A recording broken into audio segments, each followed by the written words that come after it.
so Samad can go through all of this. Welcome to the summer series, summer sampler series from the University of Washington, Tacoma Professional Development Center. This is a series of lunch and learns primarily that are free, and oh, there we go, requests. See, I knew I forgot something. Live transcripts, thank you for asking for that. So live transcripts are available and I hope people can see them. Perfect. So yeah, we're really excited about this series to give everybody a chance to kind of learn a little bit here and there, experience a little bit of what we teach throughout the year in the Professional Development Center in our different short programs as well as certificate programs. My name is Christopher Sellers. I am actually the Executive Director of the Professional Development Center at this time. And yeah, very excited to be a part of all of this and for you to be learning. A couple ground rules. Samad said that he is, will take questions throughout, but this is a very short series. So again, a lot to cover, but keep your microphones off and use the chat box as well is a great thing. And I'll remain in the room and kind of monitor that to make sure things are good. Denise just asked a question. The PowerPoint slides will be available, or Samad has supplied that. The recording will also be available for people who have to leave early and or who didn't show up. So we will send that out as a package to you all and with some follow-up. At the end of the, or towards the end of the lunch and learn today, or the webinar, I'll put up a little poll so we can get some responses from you of what you think, what you liked, but also please reach out to us and let us know what you want in terms of your education and what you want in terms of additional learning. That's why we're here. This is our job. So we really enjoy hearing from you and want to provide those skills to you. So that's pretty much it. That's my spiel. And again, thank you again for being here. Be kind, and I'll let Samad take over from here. Samad. All right. Thank you, Christopher. Really appreciate this opportunity. And thank you, everyone, for taking the time to join for this opportunity to share with you some information that will be helpful to you in your journey as you advance equity in your organization, and especially in the project management area. So what we will be talking about is specifically related to projects, capital projects. I will most likely refer more to infrastructure projects, which means maybe roads, maybe ports, airports, maybe different things that are physically making changes to areas that affect communities, this historically disadvantaged communities or communities of color. But the ideas will apply to any projects that embarks on a change that impacts either benefits or impacts communities out there. And so before we start, I wanted to just ask a question. If you can raise your hand, if you belong to the project management group or project management profession, if your role is within the project management group, just wanted to kind of see how many people are coming from that group. Okay, so we have few. All right, great to see. Okay, if you can lower your hand now and raise your hand if you're coming from a diversity, inclusion, and equity type of department, and you are interested in this topic because part of your job is to help your project management group advance equity. Okay, great. So we have a few professionals from diversity, equity, and inclusion. That's great. And then I'm assuming that the rest are folks who are somewhere in different departments, different roles. They may not be in the project management group specifically or in the diversity, equity, and inclusion, but somewhere where they are responsible or they have a role in advancing equity in projects in general. And so welcome everyone. Let's go ahead and begin our presentation, and we'll make this more of a conversation. This is going to cover topics that will be covered in the 3.5-hour workshop that will be taking place in July 21st. So this is just giving you some concepts that will be beneficial to you right now, whether you attend the workshop or not. Hopefully this will be helpful to you, that you would want to dig deeper and go into a deep dive in the July workshop. So we will start by agreeing on a working definition of what we mean by equity in project management, which is under the umbrella of equitable project management, which means that race can no longer determine projects' outcomes, and that the benefits and harms of projects are shared fairly across all communities. Obviously, historically, communities of color may have experienced the negative impact of projects such as highways, such as building environmental waste kind of stations, dumping stations that affect the health and well-being of these communities. And our job is to try to see how we can make changes, structural changes and systemic changes to the way we develop projects, we select them, the way we plan them, and the way we execute them in such a way that we eliminate the harm to communities, but also we make sure that these communities get the benefits that these projects provide to all communities. So one starting point is for us to appreciate the difficulty and challenges that everyone here may be facing in advancing equity in projects. I think we have been successful in moving the needle in general in organization on advancing equity in policy making, in budgets, and in different initiatives that have a clear kind of process by which we can intervene, or we can insert ourselves, and we insert those equity consideration. Projects, on the other hand, have proven to be difficult. So what I want to ask you here is, if you can think about the work that you have done so far in trying to advance equity in projects, I would love to hear a couple of people share some of the challenges that you guys face, or that you guys, are dealing with as you are working specifically on advancing equity in projects. I would love to hear a couple of folks share their lived experience. If you can raise your hand if you'd like to share your thoughts.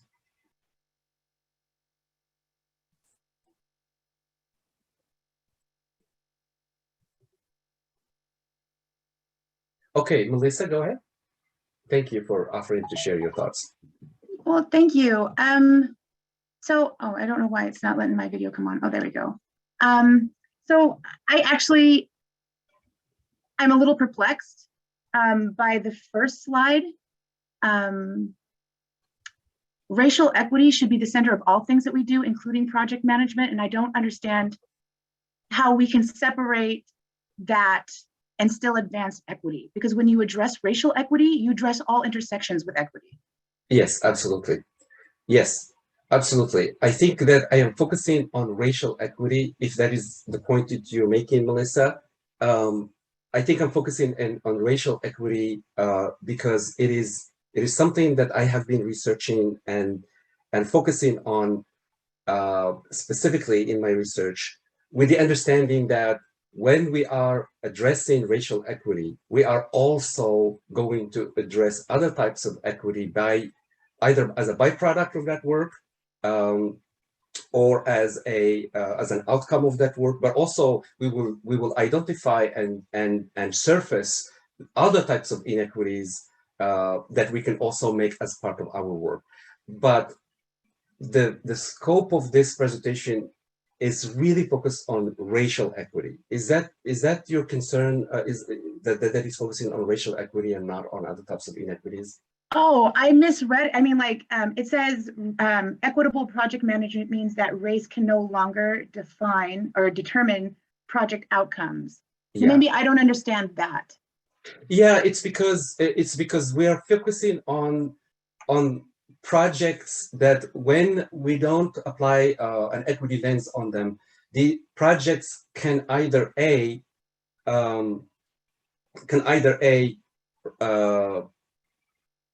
ignore certain communities and only benefit affluent communities, or and because we know that there is this history of marginalized communities being basically subject of disinvestment, of projects totally ignoring their needs, ignoring their problems, ignoring their lived experience. So basically, the outcomes of project can be the benefits of the project.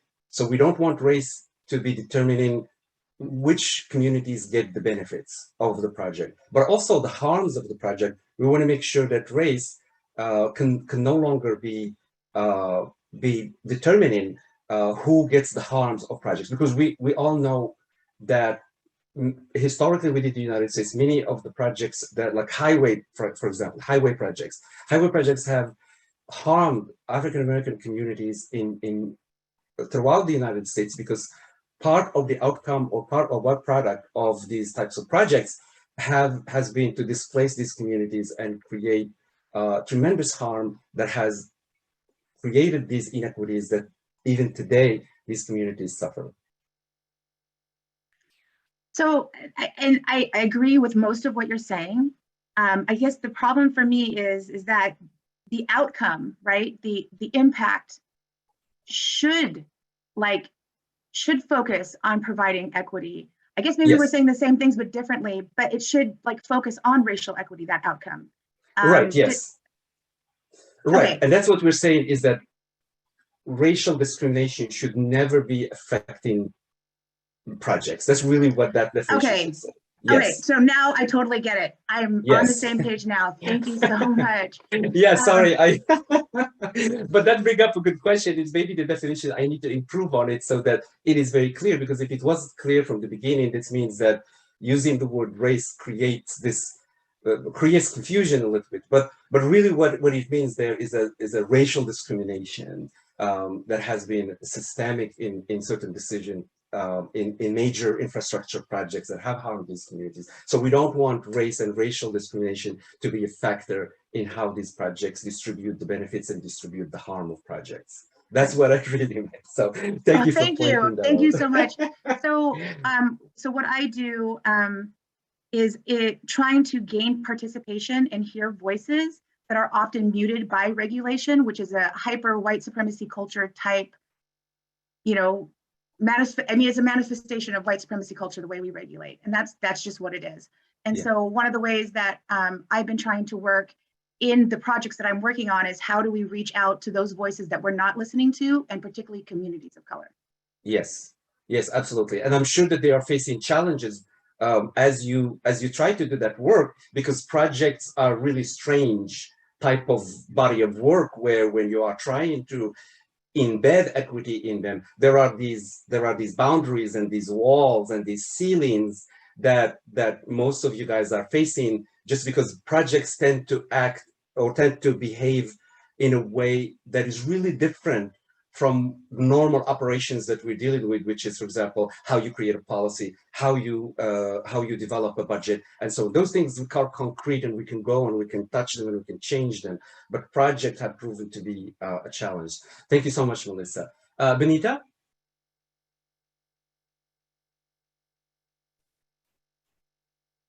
Yes, thank you. I'm sorry, I was having some technical problems and I couldn't get my video to work. No worries. Your initial question, what are the challenges? Yes. One of the challenges that I'm frequently encountering is simply, it kind of ties into what Melissa was saying, but simply an understanding and comprehension of the impact of historical policies in this country and how that's created this disparate and disproportionate living condition or life opportunities for people today. It's, you know, it's not safe to assume that just because someone's in a leadership role that they understand that. And Right. so everyone's on their own individual journey. And so trying to collectively move with some of the groups that I support, for example, municipalities, you know, people are all over the place. Yeah. And, you know, and don't understand, like, you know, when, just like, you know, Melissa was clarifying with you, you know, don't understand, for example, when we say, well, you know, here are the reasons that we lead with racial equity. And the first thing they come back with is, well, what about the LGBTQIA plus community? You know, what Yeah. about, you know, et cetera, you know, because we live in such a dichotomous in culture, in a scarcity mentality. And so it's always, well, gee, if you put this group first, what about all the others? Without understanding it's not putting anybody first. It's simply a strategy Yeah. to ensure equitable outcomes for everyone. So that's the biggest challenge that I face, you know, trying to really get that, you know, get that notion across that we're looking at equity. In order to achieve equity for everyone, we must look at what our current outcomes are and who has borne the burden. Right, right. That's a great point, Benita. Yes, that's absolutely a great point. I will come back and speak to what you just said about you know, throughout the presentation, to highlight some of the reasons why these challenges we face, especially when we are focusing on racial equity and we have all of these other inequities. Ironically, by focusing on racial equity, we are able to build the foundation for equity for a large number of other types of inequities. But racial equity is, to me, an important line of attack that we need to focus on. And it's actually the one that will be able to lay the foundation for others. So I really feel that throughout the presentation, we will figure out ways that we can frame the reasons why we need to focus on racial equity and the benefits of that for other types of addressing or advancing other types of equities. So thank you, Benita, for that. All right, so let's go ahead with those two ideas. Let's go ahead and continue. All right, so what you will find out as you dig deeper into your work, focusing on projects, is that projects are elusive, meaning that sometimes it's very hard to find out when did the project actually start. And this is going to have to be your number one priority, is to understand and become a student within your organization about the process of how an idea becomes a project. Just like, you know, what we learned in elementary school, how a right becomes, what is it? How a bill becomes, what is that expression? Now I keep forgetting it. Every time I try to mention it, you know. But anyway, how Congress moves a bill and how it becomes a law. How a bill become a law. You have to ask the question, how does an idea, a need, a problem emerges to become a social project? Here is the biggest surprise you will find, is that a lot of the decisions that affect equity happen long before a process officially declares a project as having officially started. So most likely, when you begin to dig deeper into your existing projects and how decisions are made, and we're focusing on the systemic and structural, we're not trying to focus on just one specific project, or how can we take equity and add it to a project. Number one step is to understand how high upstream we have to go to be able to embed equity and affect the change at the source, at that beginning, where equity becomes an inherent, organic, and integrated into the fabric of what this project does. So that is number one thing to remember, is that investigate within your organization what's all that body of work that happens before. Because if you end up entering the conversation or beginning the conversation about equity, when, and at this stage here, hopefully you can see my cursor, what you will face is a lot of pushback, because what you will hear is that, listen, this project has already been baked in. It's already done. Right now, we're in the kind of execution mode based on a very set budget, a very set timeline.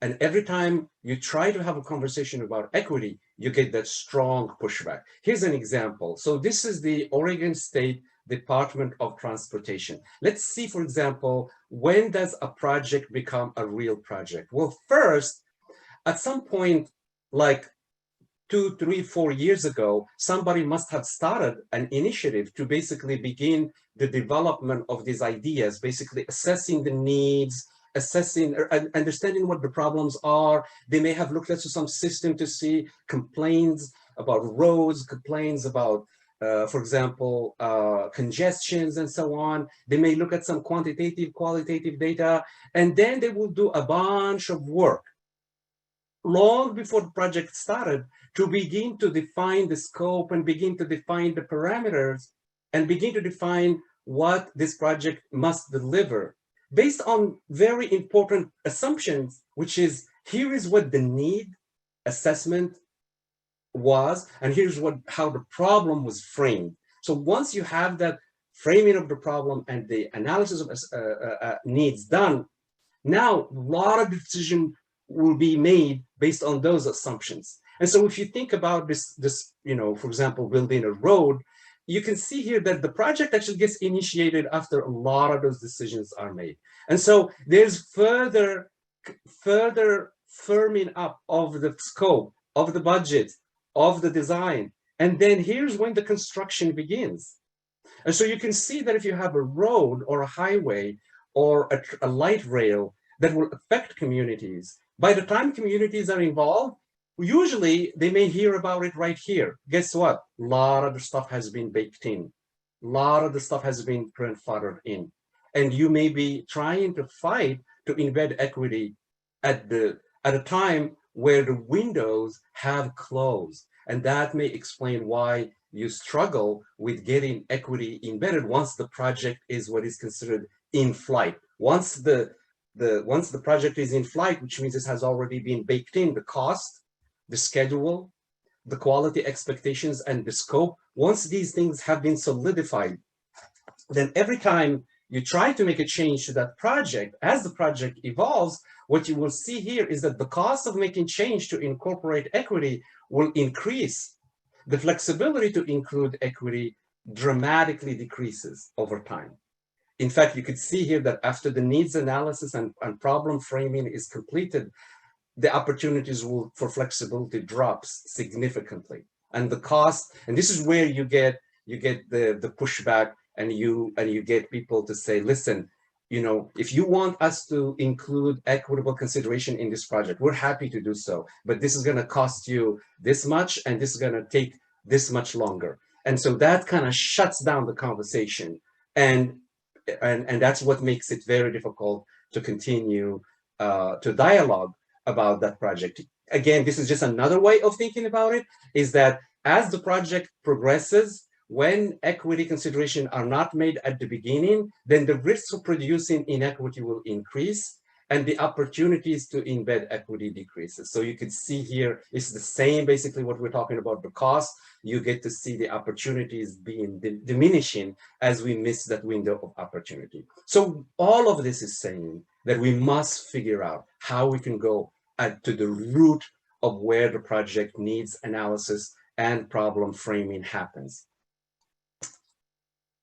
And our goal is to mitigate what I consider to be the 7 equity failure points. There are 7 points within the project where the longer we allow a project to continue without putting that project under that equity lens, the less chances and the less chances for us to deliver equitable outcomes for communities, and the more chances we have, or risk we have, to deliver inequities. And so what are these 7 failure points? One when we miss that that initial needs analysis, then the problem definition and needs assessment phase may not have been completed with consideration of racial equity. Who are the communities that are impacted? What are their needs? What are their problems? All right.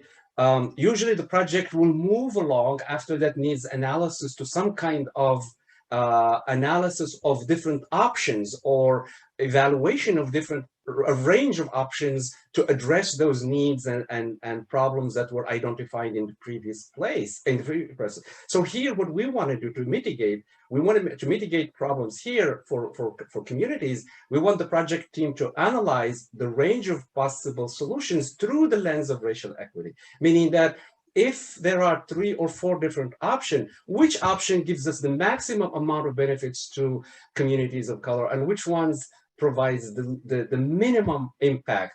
And that way, with that lens, we are actually benefiting all communities. And so again, the project will continue to evolve. And after this phase 2, one option will emerge as the ultimate option or the preferred option or the optimum option. So what we want to do is we want to insert a wedge here to make sure that the project team has selected a preferred option that with considerations of the risks and benefits to the communities. So after after we validate that, then the project can move to the next phase where they can then go and do a deeper level of analysis of the scope, definition, of this cost, of the schedule. And what we want to know from that project is, has the project made sure that the scope, the cost, the schedule are sufficient to minimize risks that we have identified for the communities and maximize the benefits of the communities? Then we can allow the project to continue, because now we have confidence, we have evidence-based information that the project is progressing on the right track and that we are going to deliver on the promises we made to the communities in general, but especially making sure that communities of color are not going to be harmed and that the benefits are going to be shared. Then the project can go into a design of a solution, of that solution, whatever that solution is, and so we can then make sure that it will deliver the benefits promised to the communities. And then then that solution can then move to the construction phase. And then we again need to examine to make sure that did the project deliver the solution that was promised, that was designed, and did the project team make sure that this solution that was delivered will deliver the benefits promised to the communities, even when the solution is constructed. For example, we have a light rail, and the light rail is gonna, this project is gonna add a station, a station that's going to be in this particular community. We promise this community certain benefits, and we're going to minimize certain harms, and we're going to address certain problems. Even when the station is constructed, we have to remain very vigilant at that transition for when the project says, I am done, this station is ready. We want to make sure that everything has been done in such a way that that station, for example, is going to actually be operated, be supported, be maintained, and be provided all that is needed for those benefits that were promised to continue to be provided to the communities. So you can see here that at various points within the project, if we take our eyes off the ball, what might happen is projects, due to the uncertainty that is inherent in project, due to the type of decision making that may be needed at different stages, there may be opportunities or risks where the benefits and the risks that were identified early, that the project may deviate from that understanding and make decisions that may be not to the benefit of communities. So what we need is a process, a systemic change, a structural change in the way we manage projects, in the way we select them, the way we plan them, and the way we implement them, that give us this opportunity to examine at these 7 points, 7 stages, to ensure that, yes, we trust projects, but we must verify. You trust but you must verify. And if you do not have a process that gives you data, that gives you evidence-based demonstration that the project is progressing by continuing through all these phases, applying an equity lens to each of those types of bodies of work that needs to be done in each of these stages. If you don't have that process, then you must take a look at your at how the current process is, and you must work at changing the structure and the system first. Because if you are simply throwing more money, throwing more funding to projects to deliver benefits to the community, such as the infrastructure bill, where all this money, all this funding is coming to the local government agencies.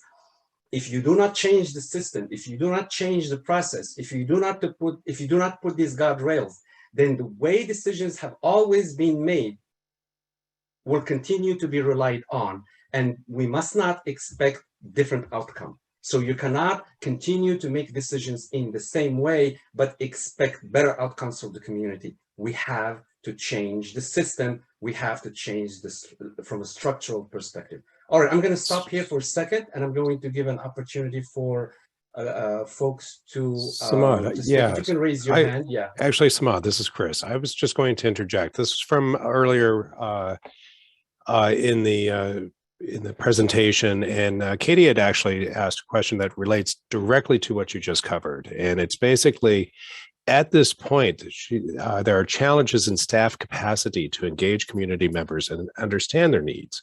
Also, Yes. challenges related to collecting the necessary data to understand existing conditions and forecast project impacts, especially using the example of transportation. So how would you address that at this point? Yes, this is a very good question. There is already a way how projects address capacity planning, capacity issues, things that emerge within a project that undermines the project team capacity to deliver on that project. Here's the beauty. We don't have to invent a new process. We must simply use the existing project management processes. If a project team determines that they do not have the capacity to do something, then they need to activate a change management process that is already inherent in project management, and ask for more funding and ask for more time.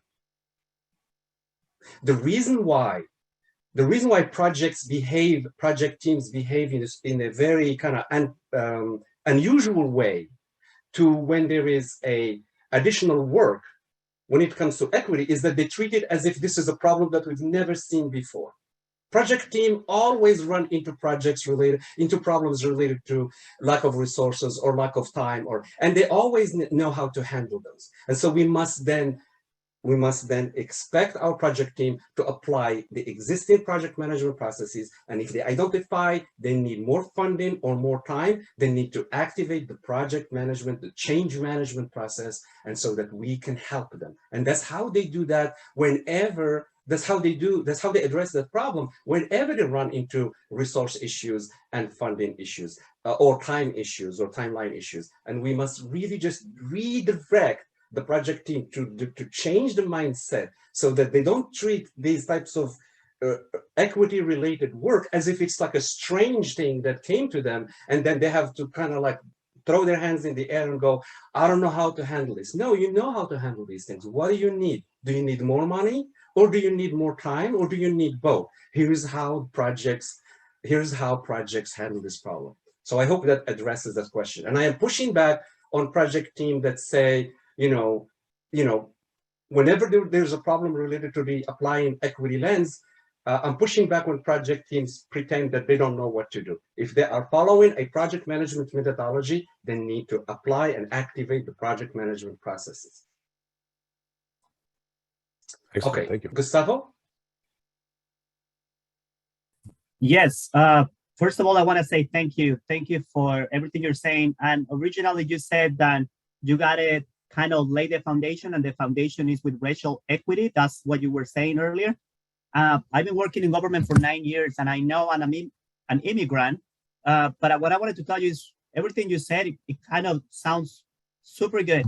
My kind of question to you, like, did you have committees? Did you create committees, independent committees during the phases? And did those committees they represent the communities, and do they have any power? And when you also talk about the racial equity, do you also work with restorative justice when it comes to the project? Because and that's just, and then I mean, those are the basically the questions I'm asking. Am I right?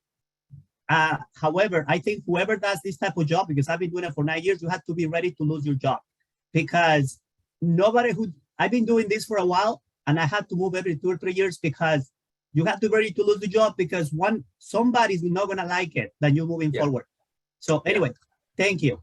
Yes, you're right. So yes, absolutely, Gustavo. This is not something that the project management team are going to embrace without pushback and without, this is pushback by project management team should be expected. Why? Because every time we ask project management teams to make a change, we never support them fully in being able to implement that change. And that's why when you see pushback from project management teams, when you try to try to work with them to change the process, don't always assume that because they are opposed to racial equity application or applying racial equity in projects. Don't assume that. Always assume positive intent. Project management teams are equal opportunity, what do you call it? They are equal opportunity resistant to change that doesn't come with resources, tools, policy, funding. So just because the project team is pushing back, that is an invitation for dialogue. All right, so this is a very important topic that Gustavo, you're bringing back. And yes, of course, just anytime you are trying to push for change is always going to be dangerous for you, for your own career. But we all know that. And no change has been implemented without someone putting their own career at risk. But I think we overestimate the risk for people. We tend to overestimate what's going to happen to us when we are pushing for change. I think we tend to overestimate the danger. I think developing a sophisticated way of having a conversation about these topics and having the patience and doing this with grace and with political savvy is part of the job of change leaders, and we have to develop those skills. And one of the skills that we need to develop if we're working outside of the project management group is to truly understand the project management culture. We need to understand our project managers, how they think. We need to understand their mindset. We need to understand what are their fears. We need to understand what do they lose sleep over at night. When we do that, when we truly care, and when we truly approach this systemic change and structural change in a responsible way, we will learn a lot. These project managers will lead the way. They will show us how to do it better than we could ever do it coming from the outside. But they have to feel that we have empathy for them. They have to feel that we are coming to them from assuming or a positive intent, and that we're coming to them not only demanding change, but willing to put our social capital, political capital within the organization to get them the resources they need.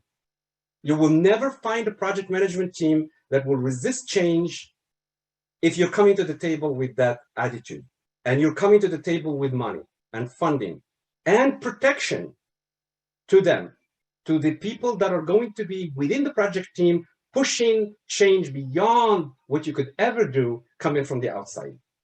But we have to learn about them. We have to become partners with them, and we have to appreciate them, and we have to show them empathy and show them that we truly, truly, truly care. And so we can't have it both ways.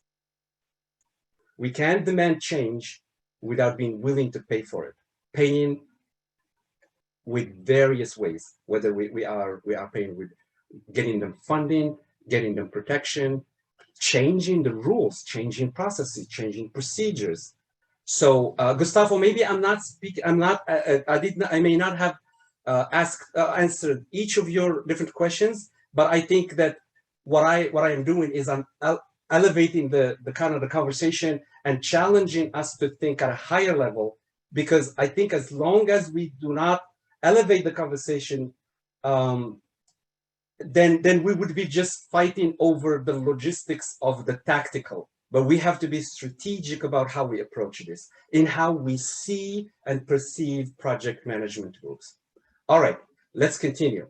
So how we can operationalize the change, the structural change? Well, we want to help project teams by enabling them to have these checkpoints throughout the project, especially projects that go on for multiple years or multiple months and involve a large budgets and affect communities in a very, very in a significant way. What we want to do is we want to insert these wedges. Basically, these are checkpoints where we want to examine the project, and we want the project to show us evidence-based information that what they promise they will do in each of these phases is actually done with the equity lens. And we're going to provide you with the tools of how to operationalize that. But for now, at a higher level, if you do not have these checkpoints, do not expect the project to continue to deliver on those original promises and those original benefits. If it happens, it's going to be a great surprise. It's going to be a great opportunity for us to see how a project team can deliver such thing without giving them any support. But most likely, and usually, projects need support, because guess what? At these checkpoints, the project team will come to you and will tell you what are the challenges they are facing, and they will ask you for support. You see, this is a double-edged sword. You have to have these checkpoints so that you can check to make sure the project team is performing the way you are expecting them to when it relates to equity objectives. But at the same time, these are times when they're going to come to you with challenges, issues, risks, and they will be asking you for support. They will solve all the problems that is within their ability, but some problems they are going to have to get more support from you. Maybe they're getting pushback. Maybe they're running out of money. Maybe they have underestimated how much it's going to take to do all of the community engagements that is needed and necessary. And you know what? You're giving them the opportunity to come back and tell you what are the problems that they are going to be anticipating. And so that way you can have a proactive way of helping them. Okay, so what you're saying is you have discovered in Gate 1 that the communities that are impacted are far more, are like greater than what you originally thought. Okay, well, this is a good time to know that. What do you need? All right, well, we're going to need more time and we're going to need more money, because we're going to need to allocate funding for these communities. We need to pay these community leaders. We need to pay these community representatives. We can't expect them to just work for free. We're getting paid, but they're not. Okay, so what do you need? And then you can have a dialogue. So these are not only points where you can check on the project and put it under the lens to see, are they performing according to your expectations related to equity goals? But there are also opportunities for you to intervene and provide help and provide support and provide resources. So you don't let the project go on for too long and grandfather and bake in too many decisions that by the time you come to the end, you find that most of the benefits that you were promised would be provided to communities are not there. So you have to trust, but you have to verify, but you have to also come in ready to help, ready to support, ready to prioritize, for the project team what it is they're going to need to be focused on. So at each gate or at each phase, the project team will do some activities, they will do some analysis, and they will provide some deliverables. And part of those deliverables are for you as the stakeholders, a group of stakeholders that are focused on equity in projects. You will be able to examine, and then at these gates, we can tell a project, okay, you seem to be doing well, continue, or listen, it sounds like you don't have the type of data, disaggregated data that you need. So here's what we're going to do: continue the project, but here is what we're going to do to help you get the data that you need. And then let's come back in gate 2 and let's examine how you did, what else do you need, and whether we need to repeat phase 1 or whether we need to go back to phase 1. So you are able to be proactive and identify risks to communities long before they become baked in and solid and hard to change. And so you can tell a project proceed. You can tell a project proceed with the condition that we will come back and revisit these particular issues in the next gate, or you can tell the project to stop. You can tell a project to stop, and you can have them go back and do that analysis and do that problem framing in the proper way, where they have to use the right data, because you may find out that they're using the same system, complaint system that only is used by affluent communities. Communities of color don't use that system. So obviously, if you're trying to assess the problems, you're going to only find problems that are relevant to only few communities, and definitely not communities of color. And so you may, at that point, send the project team back and say, hey, listen, you are using these quantitative and qualitative data analysis that are deficient. First of all, you're using data that is not disaggregated. So obviously, the outcome of these decisions or this project is only going to serve certain communities. So the way you have all project team analyze, assess the needs, and frame the problem, and the data analysis you use to identify who are impacted are all flawed. They're all flawed because they're reliant on data that is old, data that is not accurate, and data that does not represent the communities that are impacted. So you catch those things in gate 1. You see, if you don't have these checkpoints, it doesn't matter what kind of community engagement you do. You can have community engagement until the communities are sick and tired of you because you keep engaging them and engaging them and engaging them. But guess what? What you are engaged them on, it could be based on data that is completely flawed. So how good is that engagement? So therefore, equity is more than just community engagement. It is looking at the fabric of the decision-making processes within an organization or within a system and changing it, examining it. All right. So what we will do now is we will say, so what is the solution? So I'm going to share with you a way to think about how projects can be structured so that you can have those wedges, those opportunities where you can insert these equity considerations. And so I'm just going to give you a highlight because I have already spoken about the type of questions that need to be at each phase. But again, I'm going to repeat myself here, but it is a very important point to make. Make sure there is a wedge, there is a checkpoint between when a project is in the phase where they are doing a needs analysis and a problem definition or problem analysis, and when they come up or when they're analyzing options to address those problems. In this option analysis, again, is when the project team is looking at a range of options. When they are done with their needs analysis and their needs and assessment and problem analysis, and you confirm during the checkpoint that was done with an equity in, equity through equity lens, then you can ask then the main question in phase 2, which is option analysis, is, all right, so you looked at all these ranges of options. Why didn't you select this other option? And why did you only focus on these options. And you can then interrogate their thinking process. And if you are satisfied, you can then give the green light for the project to proceed to take that one option that the project team is recommending that will give us the maximum amount of benefits for the communities. Is then you can then give them the opportunity to proceed and do some deeper analysis. And again, when they do the planning, you can check again, is the planning consistent and will deliver on all the benefits? When the solution is constructed, you have a checkpoint as well. So you will see these in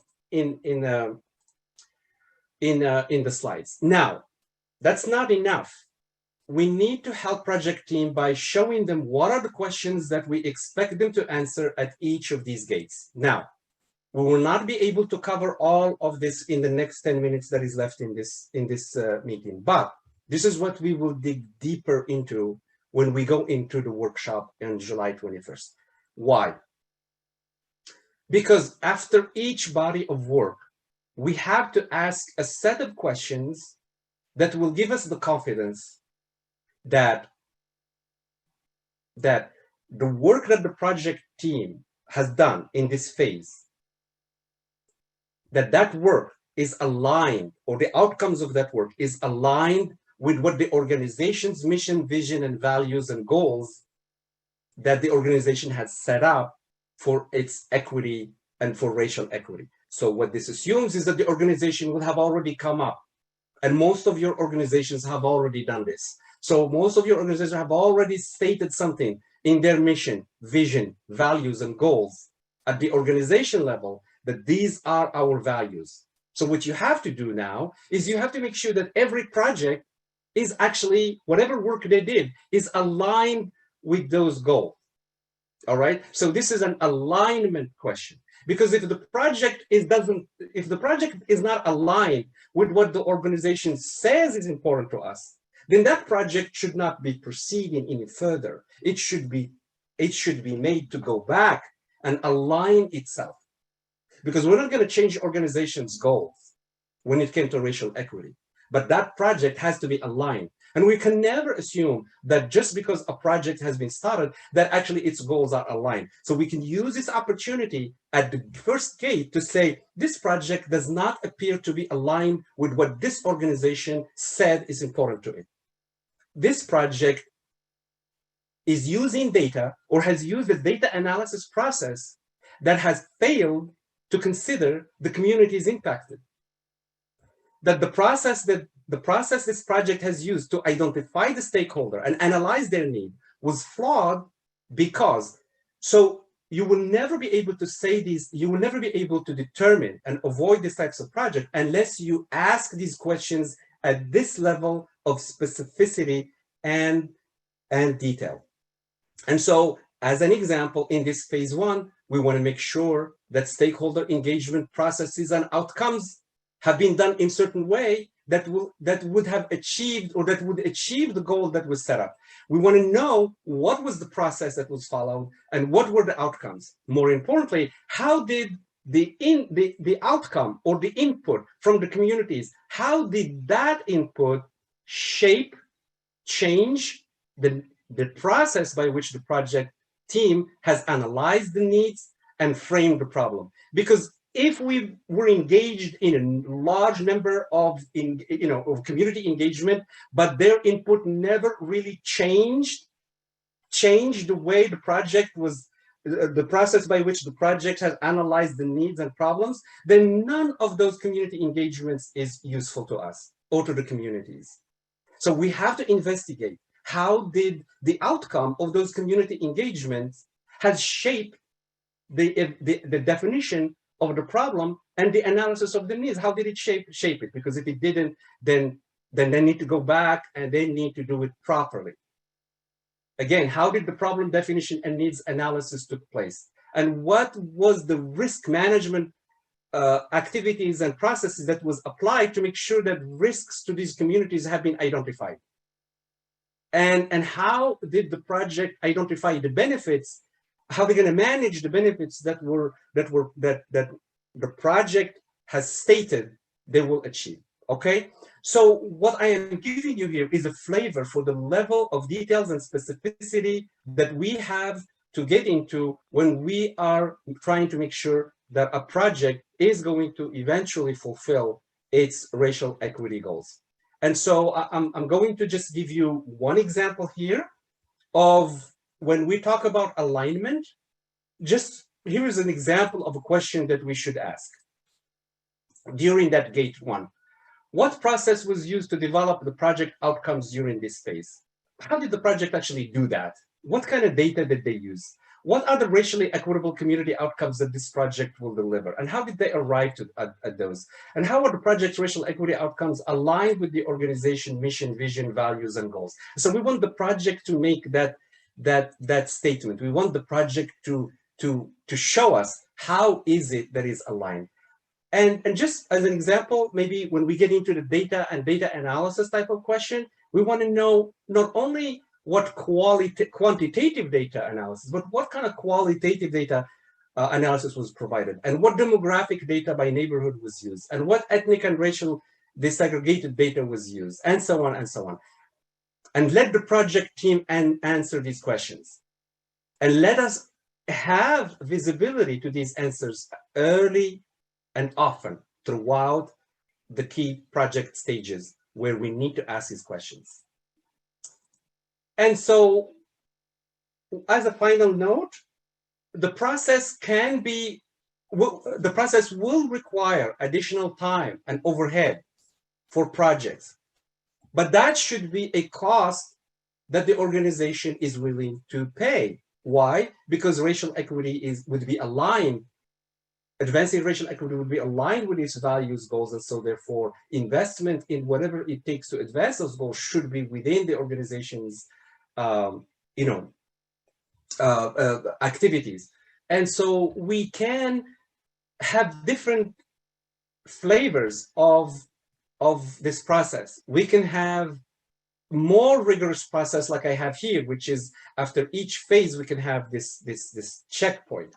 But there may be circumstances where, as an agreement with project management teams, is that maybe we want to relax some of these checkpoints at the beginning, and we want to allow the project to go on.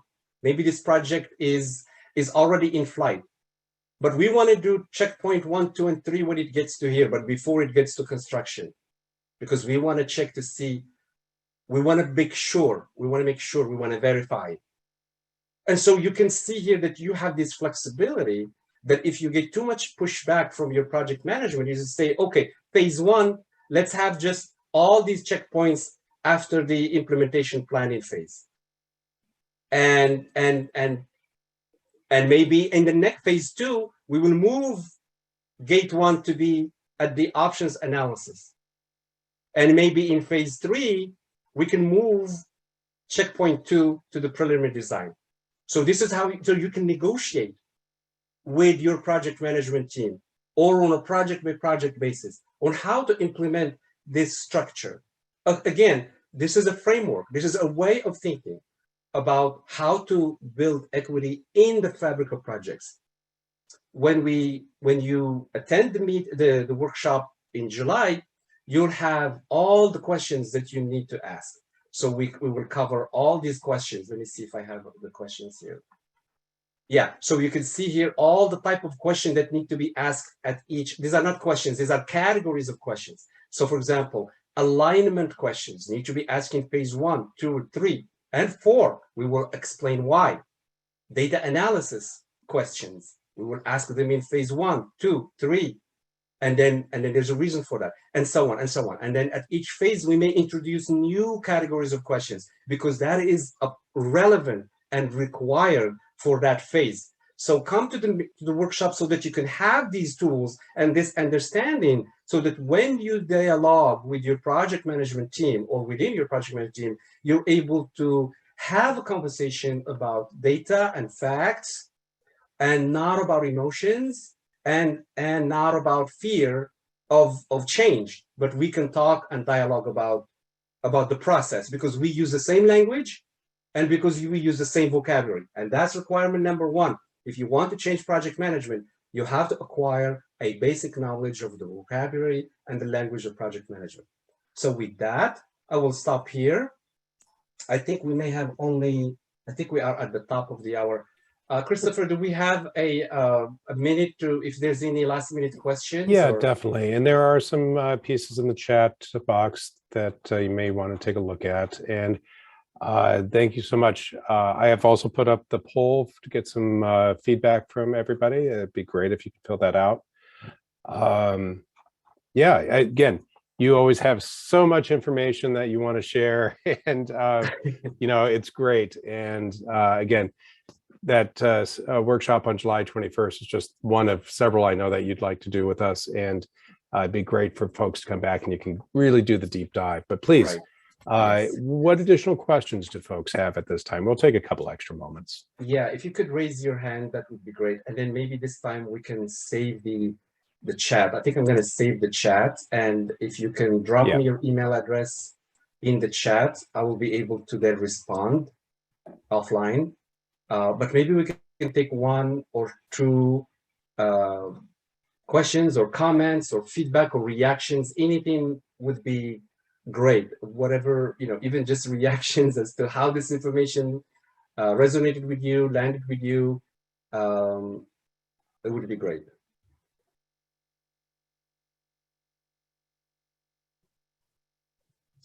Benita, was this information helpful to you?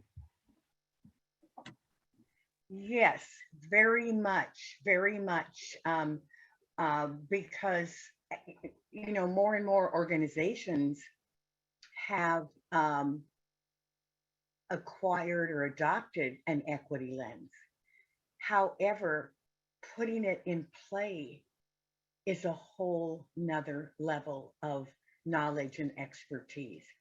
Absolutely. And so, you know, how do we get people to really understand the ultimate impact? And I really, really highly appreciate, you know, what you talked about in terms of the gates, you know, at each phase of the project, to take a look at, you know, where we are and to what extent are we on a path that really is going to achieve the greatest outcomes of benefit for everyone and the fewest negative impacts for any other parts of the community.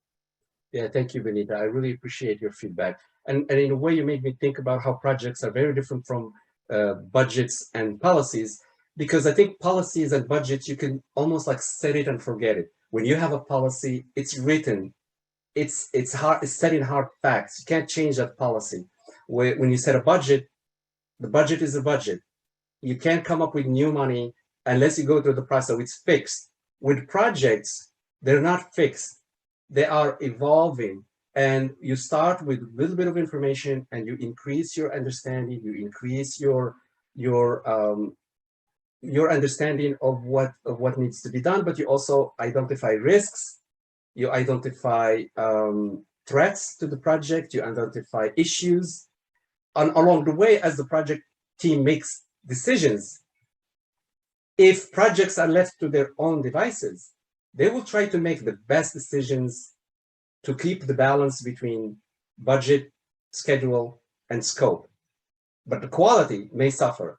And that's where we need to have these checkpoints for equity, especially racial equity, because a lot of the things that could be sacrificed as the project struggles with issues and risks are those benefits that are related to racial equity. And so we want to provide a governance, we want to provide oversight, but also we want to provide support to projects along the way.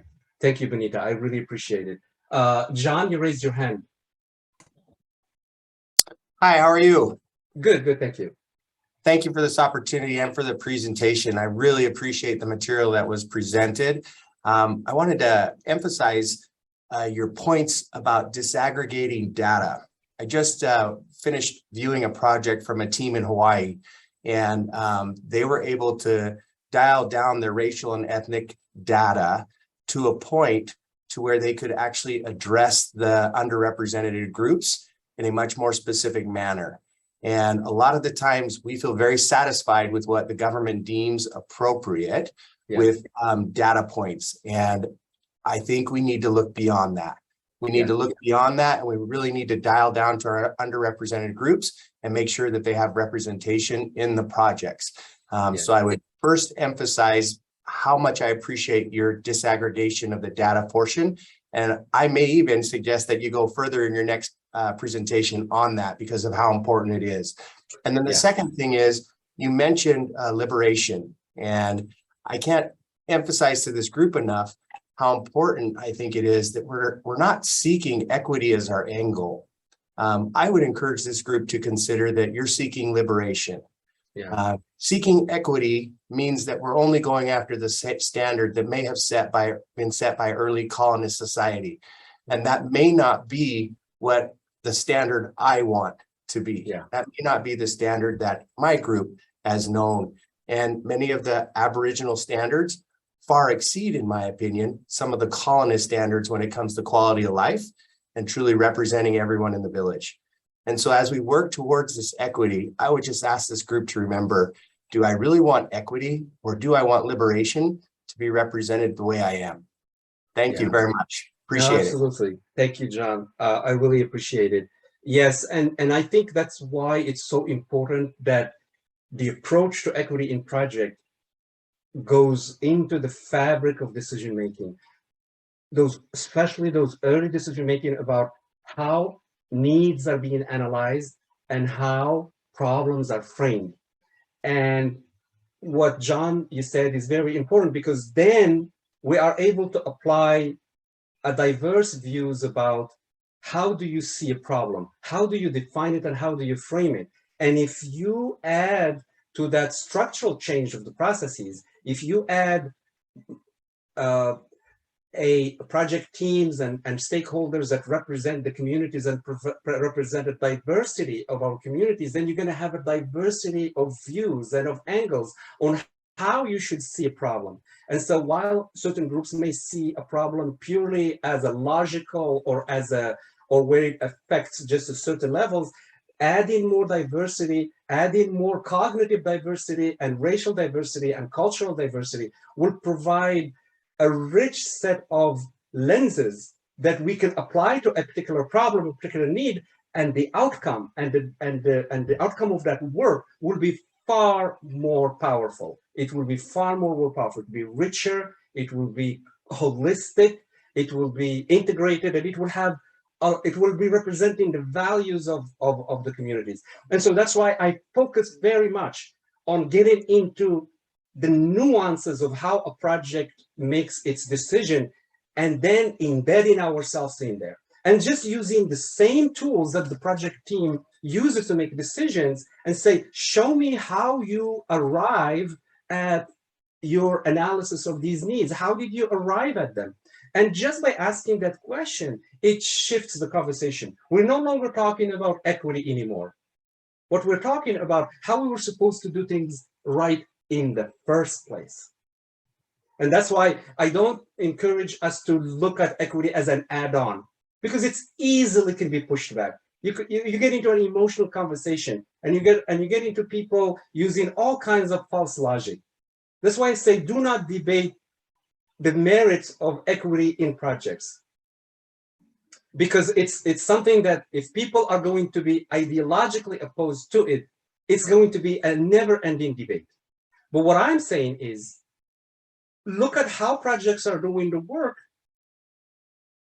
and change that, and work with them to change it and challenge them. It's like, well, how could you say that you are trying to solve this problem, yet the data you're using is only giving you this, So you start identifying the flaws in the existing structures, in the existing systems that were built a long time ago to only benefit certain communities. You're going to interrogate those, and you're going to put the spotlight, you're going to put them under the spotlight, and you're going to be able to show how flawed that logic is. And when you change something from its core, then you are able then to see the cascading effect throughout the project.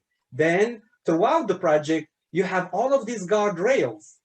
Once you embed equity at that early phase, you have projects guardrails that are already built into the project management process to protect that vision, that early vision, to protect those benefits promised, to protect those risks that were promised to be mitigated.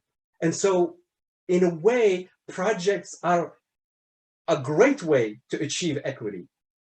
We just need to leverage it. We just need to leverage the process, the built-in project management processes. I truly believe that this is why I'm passionate about it, because it's through applying this lens to project management, we are able to help our society far more, in my view, than simply creating certain policies and certain, because we would be controlling the budgets, the money that has been already given to projects to benefit the citizens. We would be making sure that that actually is done. So thank you, John, for giving me the opportunity to build on what you said, but I can't emphasize enough how powerful what you said. And yes, indeed, I will continue to keep that in mind in future webinars and workshops. So, all right, well, thank you guys so much. Christopher, thank you for giving us the opportunity to talk some more. Thanks to all who have contributed, really appreciate it. I'm sending it back to you, Christopher. No, that's great. That's all we had. I put up the link to the summer series again, so you can sign up for more, follow the link to that, to the July 21st session. And no, this is all very important discussions, and it's great that we went on extra time, as they say in sports. So thank you again. Have a great afternoon, everyone, and take care. I am closing the room at this time.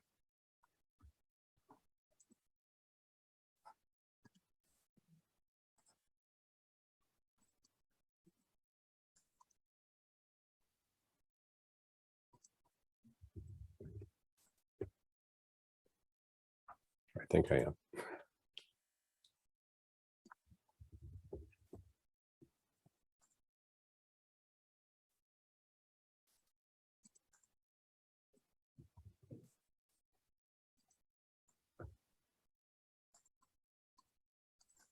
Okay, Christopher, I'll see you at 3 o'clock. Yep, sounds good. I'll just go ahead and close out then. That'll make it easier. Okay. Bye-bye. Thanks, everyone.